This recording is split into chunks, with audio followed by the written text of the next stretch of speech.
হেই Rihanna, কি হয়েছে? সাঁতার কাটবো না? থাকবো, তুমি থাকো, আমি গেলাম।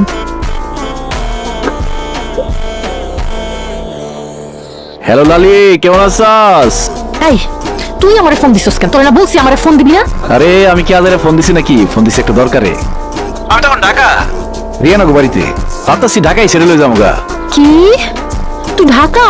হ্যাঁ, গুলশান বনানি বাড়ি ধারা। রিয়ানা গো বাড়িটা যে কি সুন্দর রে।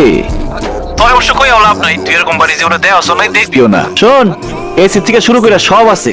অন্ত আমি সুইমিং পুলে সাঁতার কাটতেছি, এসব তো জীবনে চোখেও দেওয়া নাই তুই। আমার আর খাওয়া দেওয়ার কোনো কাজ নাই, আমার দেখানোর কোনো কাম নাই। এখন যে কারণে তোর ফোন দিচ্ছি, একটা দরকারি ফোন দিচ্ছি। এই বাড়িতে একটা কাজের মহিলা দরকার। তুই কাজ করবি নাকি? বেতন ভালো দিব, থাকা খাওয়া ফ্রি। এই আমি কাম করবো, তাও আবার তোর শ্বশুর বাড়িতে? হারামজাদা, তুই ফোন রাখ।